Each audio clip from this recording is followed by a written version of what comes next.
are you? What's up? I'm good. This you? week has been a little bit of a wild ride. I will say this week I got an EKG. I was thinking I was having heart problems, Okay. but everything came back fine. He said I probably had acid reflux, Okay. but Did you have like good health insurance? we're going to find out. Have you gotten many like tests done in your life? No, but I actually was having weird chest pain kind of over the past few months. So I was like, it's better to be safe than sorry, right? Yeah, and he thinks it's just acid reflux? I don't think he said it could be just like an inflammation of the muscles around the heart. Okay, but literally everything is inflammation. No, it's all inflammation. I think I just need to eat more turmeric and do my yoga and eat my bananas. Like, what else helps inflation? Not inflation, inflammation. How are you feeling about your diet these days? Good. I will say that I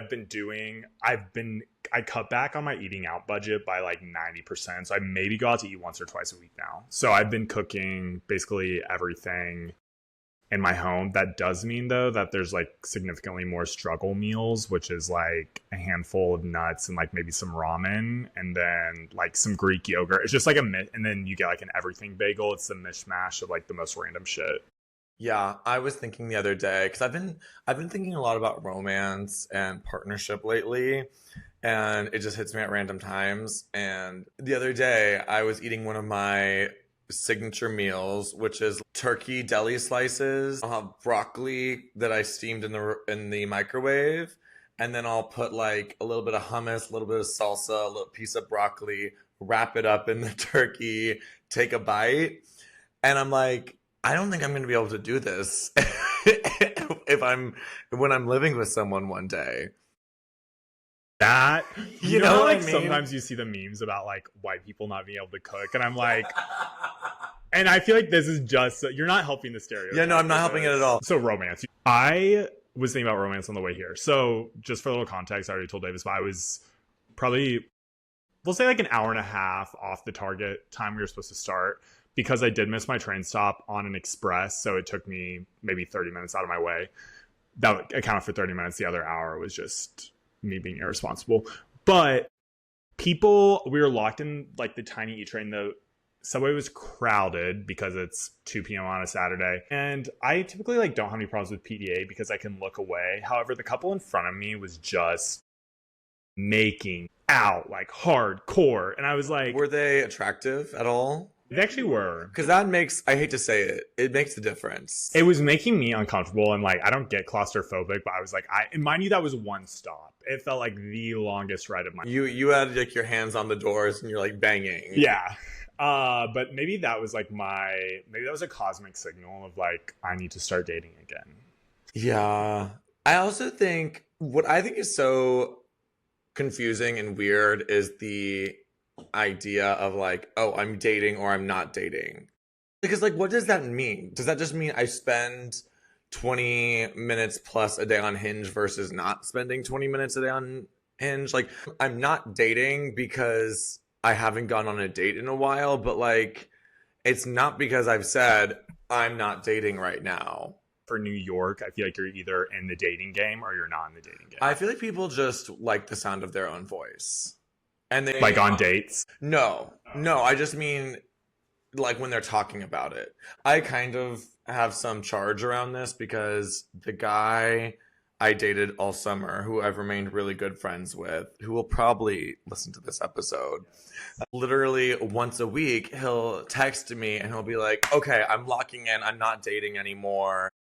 This is it. And then a few days later, he'll be like, okay, I do think I need to be dating again. I found out that it's really important to me. And I'm happy that he feels like he can confide in me because I want to be there for my friends. But I'm like, girl, you do need to shut the fuck up. I mean, because what, I don't know. What does any of this actually mean? Is it like a catalyst where he's like, something happens, he's like, I'm done dating, and then a week later, it could just mean he's going on bad dates.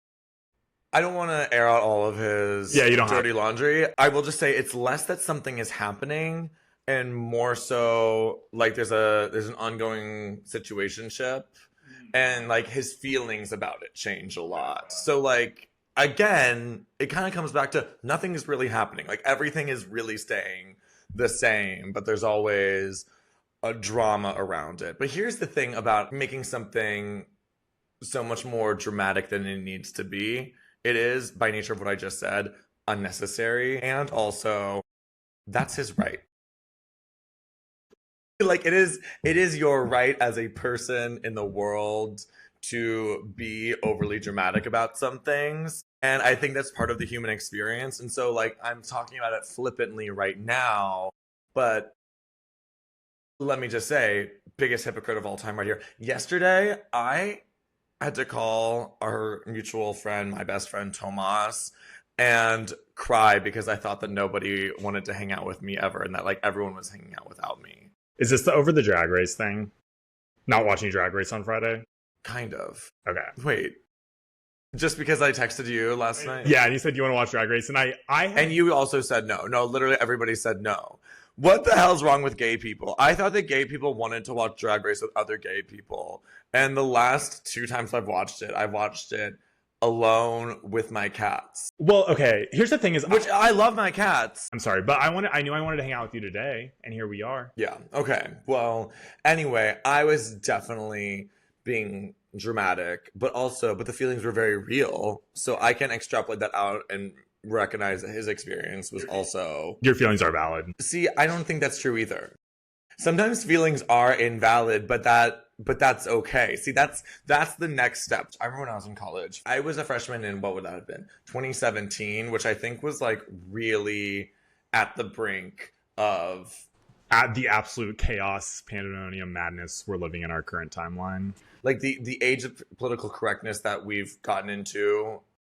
I feel like was really hitting its stride around that time.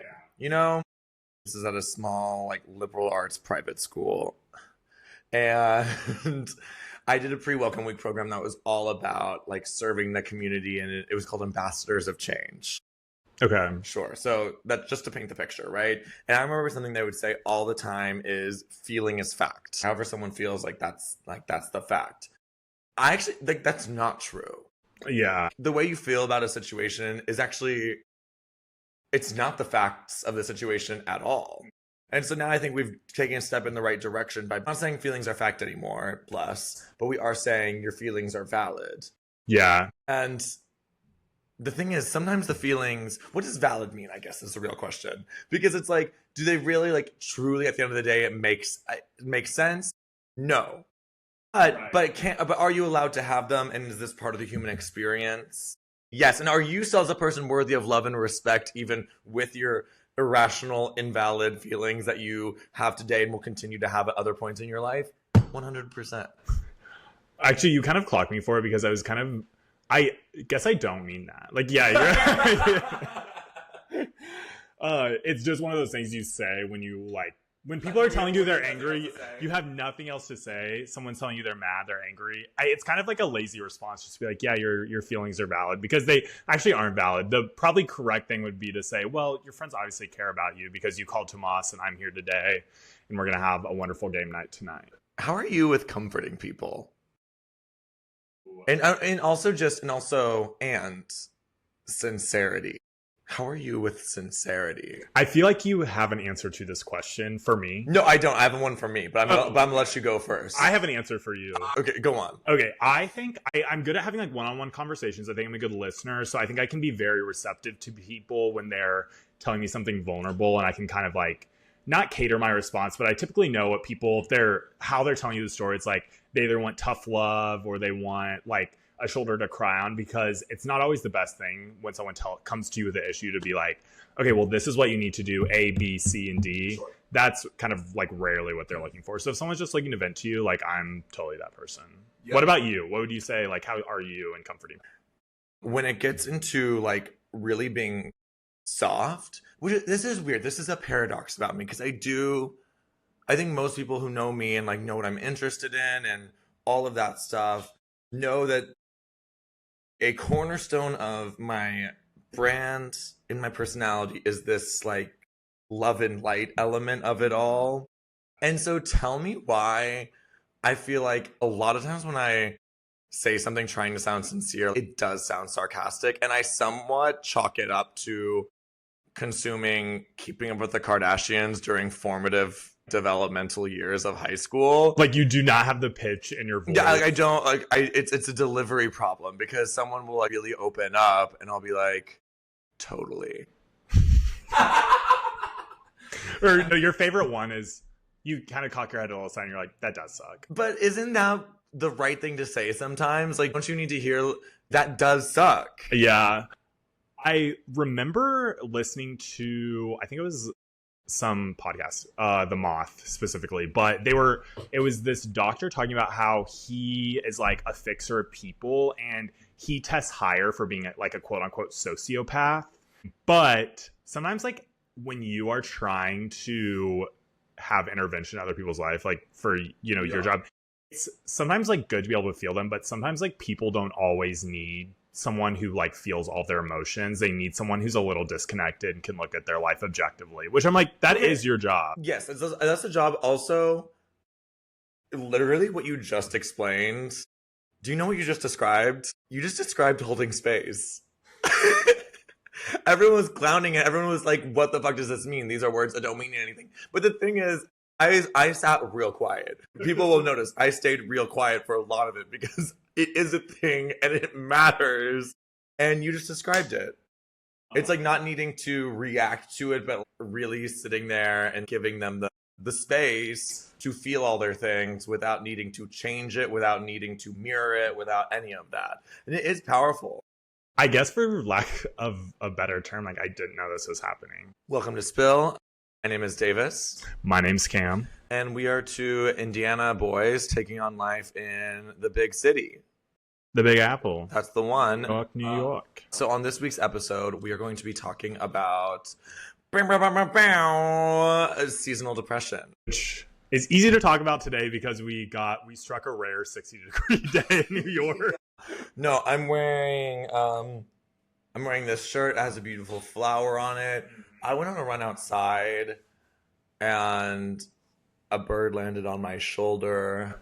The sun kissed me on the forehead. Okay, so one of the most important things that I've been so excited to talk to Cam about was in researching for this episode, I hopped online with my good friend ChatGPT and I said, facts about seasonal depression to bring up on my podcast called Spill with my friend Cam. We are two gays who try to be a little funny while still offering some insightful commentary. Okay. When I tell you, this program called us faggots in ways that I have never been called a faggot before. So it talks about symptoms. It says, feeling more irritable, dash. So if you snap at someone over oat milk, it might not just be you being dramatic. And then who gets it? Women are more likely to experience it than men, in parentheses, maybe because they have to deal with men all year. Hello. Did it say that? It didn't say hello, but it did put men in italics. So gayer solutions for sad. 1, a sad bitch winter playlist. Yes, Lana Del Rey is required. Blah, blah, blah, blah, blah. Seasonal depression, but make it an aesthetic. Cozy sweaters, candles, dramatic journaling at a coffee shop. The thing is, like, yeah. They really, like, put the nail on it. Wait, so here's also a little bit of the science behind seasonal affective disorder, aka why winter is a hater. Seasonal affective disorder is a type of depression that hits during the fall, winter due to shorter days and less sunlight. Basically, the sun clocks out early, and so does our serotonin. Less sunlight equals less vitamin D equals less serotonin equals more existential crises in Target's holiday section. I can't take it anymore. Yeah. That's like, it literally looked up like things gays like, and they're like, brunch. Target. Yeah. Lana Del Rey. Lana Del Rey. The trifecta, some would say. Okay, so now we've already shared some facts. My one question is, does anyone not get it? Like, are people really walking around just totally fine? The only people that I could think are like, I don't really get it, are people who live in the sunshine 24/7, like where it really never dips below 60 degrees. Well, yeah, I don't think then that doesn't count because it's like not happening to them. No, I think it's completely. I think people get it, especially within like this mental health era. People are like, yeah, like I think if you can't put a finger on what's making you like a little bit more sad in the middle of January, like it's kind of the crappy weather. Okay, so how does it show up for you? Because the go-to emotion that we talk about is sadness. And I want you to go first, but I'm just gonna preview my answer and say that I don't think that quote unquote sadness, I don't think is what resonates the most with me. Let me put it in two parts. Like I will say sometimes I'm like I don't feel great during the summer sometimes, so it's hard for me to separate the emotions of like what is really being driven by the weather, it getting like dark out, earlier, stuff like that. I will say that it shows up for me in just wanting to be a little bit more reclusive, like isolated, which is not so good for me. But I will also say that I feel like I had a aha moment this year where I think a lot of people are able to recognize it because they're staying at like the same level of activity and or trying to stay at the same level of activity for like all year round. They're trying to, go to the gym, work out, go see friends, like go to work, da da da da, and they're trying to do the things they did in June and February, and that's just like not how it works. Like I feel like you can appropriately lean into some of the more say like impulses you have of like wanting to stay in. That's totally fine. Yes. How does it show up for you specifically? So as I'm thinking about my answer, I've kind of had a mini breakthrough. Not a breakthrough in that it's gotten me to a solution, but I'm perhaps able to state the problem in a way that is clearer than before. I'm not sure how good I am at feeling sadness without it being a quick and immediate segue into self-loathing. Interesting. You know what I mean? Yeah. Because if some people are just walking around being like, I'm tired, like, work, I guess. Work, go. Work, I guess. Yeah, people get tired all the time. I think for me, when it gets bad, it's really easy to start judging myself and like hating myself and just like little things like my personality and my level of success and like the way that I appear in the world. That's so interesting. That's not what everybody else is having. I don't think so. I think sometimes I think maybe to better answer your question of how it shows up for me, there is oftentimes during the year where I feel things are very bleak, but on a day like today, for example, when it's so nice and sunny outside, like the one thing you can do that 100% will at least make you feel a little bit better is step outside. But during the winter, you have that not at all. So it's almost like sometimes when I'm feeling like more bleak or down, I don't have clarity. And I feel like maybe that's like what is happening to you a little bit. You slip into self-loathing, you walk outside. It's like same vibes of just like not being an environment conducive to like happiness. And so I think maybe things start to spiral for you a little bit more. Yeah, it's also true that when it comes to neurons and neural pathways in our brains, what fires together wires together. Have you heard this? I have not. Yeah, so I mean, we're creatures of habit, and so it's kind of like why people feel like they regress when they go home, because when you are in your old setting that you were in during childhood or adolescence, and you were maybe more reactive or like more depressed at this time because you're having the exact same stimuli as you had during that time, even if these things should be in no way related, suddenly you're feeling some type of way. And similar to that, I do think that's why it's in healing in general, we'll say, is of course like changing your habits and getting the medication that you might need and all of that, but also recognizing that your body likes to be at an equilibrium, including the chemicals in your brain.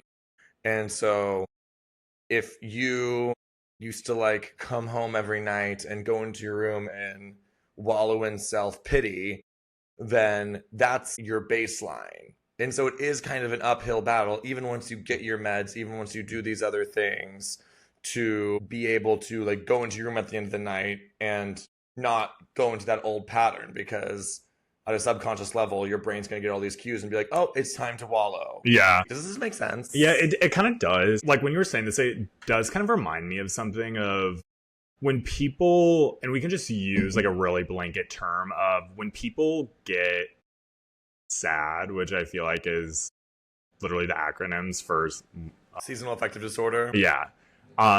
It's not just that people are like, feeling like a little blue. I think there's other emotions that are attached to that. And yours are obviously, you talked about self-loathing. I would say mine is probably like true anxiety of like other people and like how other people are thinking of me. And yeah, if you don't have a way to ground yourself or at least understand that like, okay, if I'm feeling this way, the outcome of this will be this, then it does feel like a little crazy. For me, it's like, okay, I'm feeling this way. I know that these emotions are going to start creeping in. Totally. Well, and that's half of the work, is getting really familiar with what your patterns are. In my work, I call them the key players. Like, what are the voices that come in and start, I don't know, trying to like bully you into suicide? Yeah. It's so funny. Sometimes, just like as an aside, sometimes I don't give this stuff as much thought. That's why I sound like sometimes a toddler discovering my emotions on this podcast, is because like sometimes I need Davis to like kind of break it down for me and explain just like really general terms and details. But I think that's a good point, and I guess something that I've never really thought about. A really helpful place, or like where I see this happening the most with myself, and I think it's also very common for other people, is when you are leaving a hangout. Because I think we all have this experience when you're leaving a hangout, and whether it was a date, friends, new friends, old friends, whatever, we all have the experience of being like, yeah, that was great. And then like 17 to 60 seconds pass. You're walking to the train, you're walking to your car, whatever. And then you're thinking about all the things that you said, all the things that may have been weird. And you're like starting to beat yourself down. Yeah. Right? It's like, yes, we could get into the practices of how to turn that around. But really the first step is recognizing and anticipating that that's kind of going to happen. Like if I drink a lot, I'm going to have a hangover tomorrow. Yeah. And so when I have that hangover, I'm not going to drive myself to the hospital because I think I'm having some crazy life-threatening disease. It's like, I know that's a hangover. And so just like that, when I start to have some of those thoughts, I can kind of be a little bit more dismissive of them, because your feelings aren't actually that valid. Like the feelings of beating yourself down and getting really anxious and insecure about all the little things that you said that, by the way, 99% sure nobody else is thinking about or even remembers, are low-key invalid. What a full circle moment. They are low-key invalid. Your feelings are invalid. I think it's maybe not invalid. I don't know. I think that's like a very sticky. I think sometimes like you use terms that like don't mean. I know you're being flippant. I think they're definitely irrational. Yes. Yeah. Ridiculous. Silly. Yeah. Kooky. Very silly. Very, very silly. And one thing about me, when I'm sitting on that train, I get real silly. I get mad silly. I get real silly.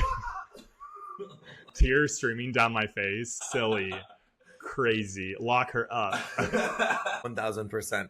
Okay, I have a few questions. What are some of your life hacks for seasonal depression? I actually want you to start with the returning clothes ones that we discussed 2 weeks ago.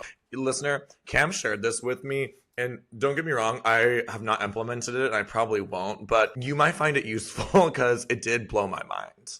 Okay, so one thing that I do is I always need an errand to run. Like it gives me purpose. And sometimes you have to like kind of create errands for yourself when, I don't know, you just like you need to get yourself out of the house. So, and I know that like during the winter, the hardest thing for me to do is just like walk through that door. Like all you need to do is sometimes just like sling a canvas bag over your shoulder, put your coat on, and like walk out the door. Much easier to do when it's warm outside. But in the winter, I know that nothing will get me off that couch except this, which I found. Whenever I need to go to the store, and I love buying clothes. I have a limited budget. So sometimes I like go for a shirt and I'll buy maybe 2 shirts or 2 shirts and a pair of pants, knowing that I'm probably not going to keep it all and that it's going to make me get out of the house because I have a return to make. This doesn't just go with clothes. Like sometimes It is most applicable for clothes. it definitely is most Because- applicable for clothes. And for me, I also I have some stores that I frequent. I mean, they're not revolutionary, but I do. Are you about to say like Abercrombie? I won't name names, but I have some stores that I frequent, and I do like to see what new clothes there are and like what they're setting out. And so it does give me like a good reason to like go back into the store and kind of just like browse around, if you will. I mean, people used to go to the mall and just walk around. People used to go to the mall. We used to be a country. The second thing I will do, and this I feel like was a total shift for me when I lived in Minneapolis, is even though it's cold outside, you can still go outside and do activities in the cold. I'll give you an example. First time I moved to Minneapolis, literally one of the coldest places in the country, negative 10-degree day. It's my first weekend there. I moved to Minneapolis in February. Could not recommend it less. I had some friends from work and they were like, hey, we're going to go to a pond hockey tournament. And I put on my clothes. I put a double pair of socks, hat, glove, a thermal shirt, and I went outside and I got a beer and I watched pond hockey in the negative 10-degree weather. So all that is to say, and I honestly, since I've gotten to skiing, this is another thing is the winter is not always something to dread. It's not that you can't go outside anymore. It might be cold, but embrace the cold. Go ice skating. That's powerful. Yeah, no, I think ChatGPT really had its finger on the pulse when it was lean into the winter aesthetic of it all. Yes, the other thing, I feel like you've got to be there for your friends and you have to sometimes 3D print an AK-47. You got to show up at their apartment. You got to kick down the door. You got to walk in. You got to hold that to the back of their head, and you got to force them to go outside and do a activity-based hang with you. Maybe not that intense, but I would say sometimes I need, a little extra motivation than I typically do during the winter. But yeah, I also say that, but also you're good at this. Yeah, which fucking sucks because nobody else is. I know. I come over here a lot, though. You do come over here. And the other equally important thing to keep in mind is don't bother me. Well, no, all great truths in life are a paradox. Mm-hmm. And so the other side of that coin, mama, no one's coming to save you. No one is coming to save you. You have to get your ass up and work. You have to get up on your good foot. You better get up on your good foot. And will.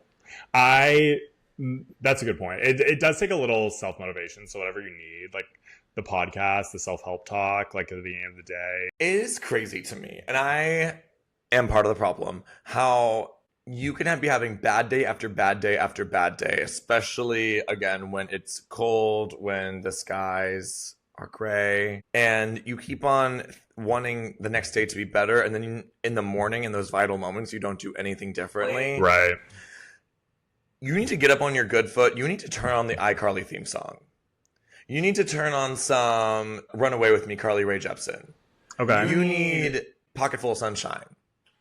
You need to take some deep breaths. You need to look at a book before you look at your phone. You need to maybe do a little 3-minute meditation, because how are you going to keep on doing the same thing? How are you going to wake up and doom scroll, which does always make you feel apathetic and put you in a bad mood and make you want to throw yourself off a building? How are you going to do that time and time again, expecting things to be different? Yeah, that's true. Another question I have written down for us: when is your mental health the best? That's kind of hard. Because I always feel like we're all saying, oh, seasonal depression, seasonal affective disorder. I've like fully been depressed in June and like August. Yeah, I think probably when I'm actively exploring something new, but like not to the moment of like it's really uncomfortable because I think everyone has like growing pains with learning something that they don't like. But when I finally like latch onto something and I'm learning a lot about it, that is like the best time for me. Be in the mode of growth and expansion. Be in the mode of growth and expansion. Like when I was in my writing class, like first day, not excited to go. But after you get past that like second class and you're just like in it and you feel like you can feel the personal growth, I'm like, that's probably like the best feeling. I'm personally like, people are creatures of habit. I don't really like love routine. Like it doesn't really fill my cup. The thing is, it's about having some routine so that you can be spontaneous. Like that's what it is. Because it's actually not about the routine, but it's about having enough routine to allow you to like check your boxes so that you can also be wild, crazy, and novel. Yeah, so it's not actually about the routine, like about the routine necessarily feeling good. Yeah. Unless you're like, I don't know, Pablo Picasso or something. Right. No, that's fair. Okay, I think it is officially time for us to get to our favorite segment, and I think yours too. Not me, but a friend. This is where Cam and I share a story that happened to not us, but a friend of ours, unless, of course, it did happen to us, and we just don't want to tell you. So you, as the listener, feel free to sound off in the comments and tell me if you think that this happened to us or a friend. Cam. So recently, I think I've like discussed it on the pod a little bit of just like trying to foray back into just like, I'm trying to use another word for dating because I know Davis just said he hated that verbiage, but I swear I hear like a horror story every other week, and this actually happened to a close friend of mine. But she had been dating this boy for 2.5 years, and like for the first year and a half, 2 years, they like weren't putting a label on it. Red flag to me personally. Anyways, they kept dating, met each other's families, but there was never any like label on their relationship. And I personally like gave the advice that I thought this was like, you kind of have to tread carefully, but the advice was coming in that, you know, this was not maybe the most, that it basically, you open yourself up to a lot of risk by not putting like a title on it after a certain amount of time. I feel like you get to say something once. That's what they all say. You get to say something one time, make your case well, and then if they don't want it, then you have to unfortunately never say anything ever again. Yeah, and like this friend's super smart. Like, I think they were aware enough of the situation. It just was a situationship that had kind of devolved, and it's not like it was really offering a hang up. But this person's actually crazy. Not my friend, the person they were dating. So 2.5 years gone by, and they were really like working on solidifying their relationship, talking about like moving in, marriage, kids. All this time, I don't think there was never like a really solid title on it. And another mutual friend was on a dating app and saw him. And that in itself would be insane, but the list of lies that men will make up to try to get out of something like that is really like a little insane. He was saying that someone had stolen his identity. He was saying that there was a catfish. And was he that attractive? No. Okay, so it's like, this is another issue with the lie. And he also like contacted dating app and was like, this isn't me. I don't know if he was fully leaning into the lie, and they tracked down the IP address, and the IP address was actually in the area that he lived. Right. So I'm just like, I don't know what lie he was making up. This was a great catalyst because I think she was already having like very cold feet about the entire situation, wanted out. But this just goes to prove like 2.5 years is insane. I think she's smart. She should have listened. How long till you need to have a label on it? I feel like 3 to 4 months. Like after 4 months, like you need to have a label or you need to pack it up. Yeah, I would say 3 to 4 months. I think is a good recommendation. Also depends how often you're seeing each other. Like if it's been a month and you guys are seeing each other like 3 or 4 times a week, I think that's good and ready for a label. I wouldn't say that. Yeah, if you're seeing each other a lot for a month and you want to like label it, then go off. I wouldn't say that's too soon. Yeah. But okay, my not me but a friend is. I have a friend who, Harry Daniel, I think is his name, the guy who will sing to celebrities. Yes. Okay. We have a friend who got so annoyed with one of those videos. It was right after this was months ago. This was right after Harry Daniel was like in the White House or something and sang to Kamala Harris. Okay. Like Party in the USA or whatever. And our friend was angry about it. And he was like, it's so annoying how he finds these celebrities and annoys them. And I'm like,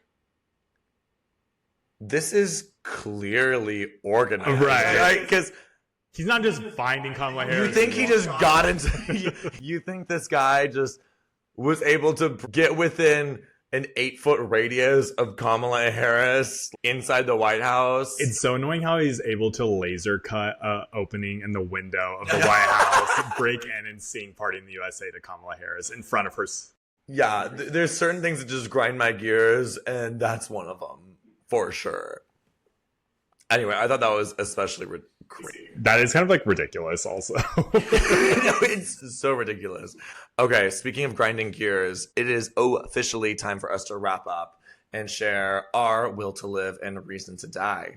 Cameron. My reason to live is going to be Survivor. I just got into Survivor because I was like watching the Traitors, and then I don't really like. I'm not a reality TV person, and then I was like, you know what? Let me dip into Traitors. Love Traitors. Watch every season. And then I was like, let me dip into Survivor.